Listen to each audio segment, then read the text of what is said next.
I would like to shout out Kevin Smith for sending me this story, and it is coming out of Oklahoma. In this picture, you see a man by the name of Harvey Miller, and he goes by the name DJ Speedy, and he, of course, by the name is he is a DJ. Well, one night he was driving along the road and he got pulled over because apparently he failed to use a turn signal. That's what they say, quote unquote, they. But we all know they love the lie.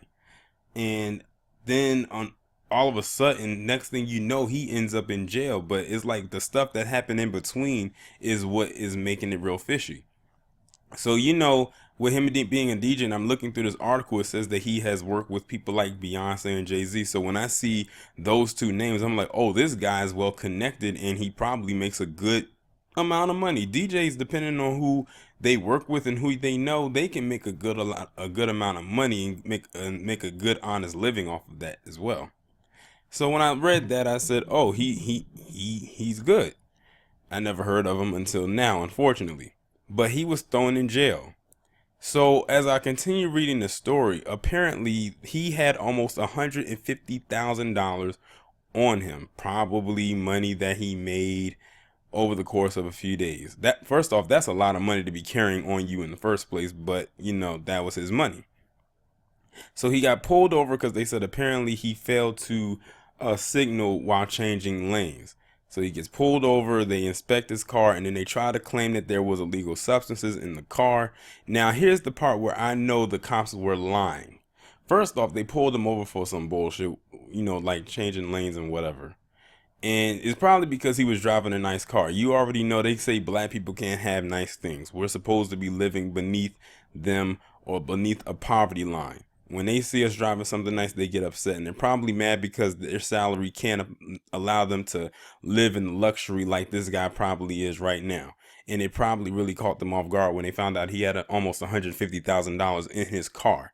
So what did they do? They claim he had drugs on him, but then it came out he didn't have drugs on him. And you know what they did? They sent a canine over there to sniff it out to make sure to see if he had drugs. And then they lied and claimed that he had marijuana in his car just to get access to his money, took his money, and then took him to jail.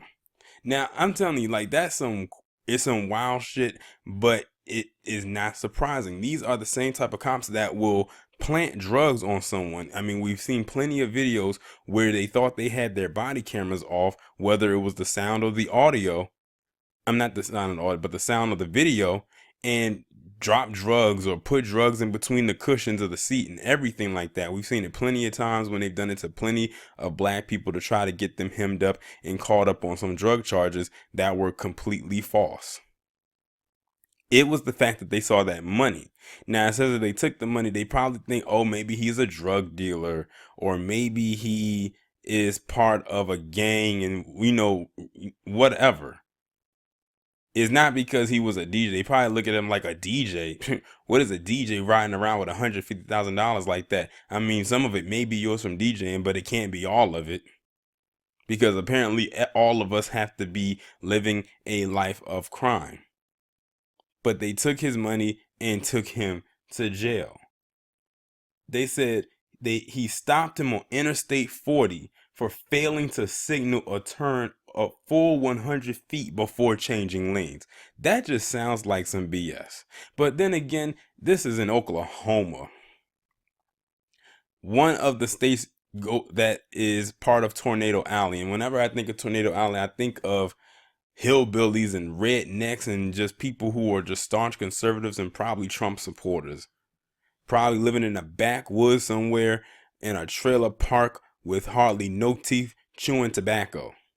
And probably engaging in a lot of incest and bestiality. He says, I was racially profiled plain as day, no way around it. He went in with questions of where are you going and what's in your car. Then he asked, can he search my vehicle? Then he said no. Then that's when they sent over a canine to sniff out what they thought would be drugs. There was nothing there, but then they found the money, and all of a sudden, there's marijuana. So there was nothing there, but the minute they found out all this money, now they smell there. Now there's drugs there, even though there was nothing there. I don't even think they planted anything there. They just said, "Oh, it's marijuana there." No, the only thing that was green there was that money, and that's all they saw. That's all they needed to see.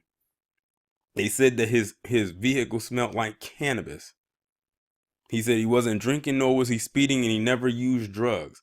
And they arrested him on suspicion of possession of drugs and possession of a forged counterfeit note after a fake $20 bill was found and he was released after after 12 hours in jail. A fake $20 bill that I'm sure they probably planted. If that was even a $20 bill in the first place. I don't need to read anything else after this. What have we learned here? That you can't have nice things, and if you have nice things and you're black, it's apparently you stole it or you got it from doing a life of crime. You can't ride around with a bunch of money. I think that was his biggest mistake right there, was riding around with all that money, because that made him a target. But let's be real here. If this was a white person, they wouldn't have done that. I mean, when's the last time you heard of them doing any of this to a white person? And they don't even have to be doing what he's doing. But he's just very lucky to be alive, because you know what? They could have took him saying, "No, you can't search my vehicle," as a way of saying, "Oh, you're threatening me." And you know what? I just did a video about Florida doing that stand your ground bullshit. So you already know that if this was the spread to other states, they could have said, "Oh, we standing our ground, we fear for our life," and shot him dead right there. Claimed, "I fear for my life and I'm standing my ground," and would have walked away from it scot-free. Not that they would have needed that anyway, because they would have done that regardless. But I'm going to end the video on this note right here. Y'all let me know what you think down in the comments. Like, share, subscribe. The links will be in the description. I'll talk to you in the next one.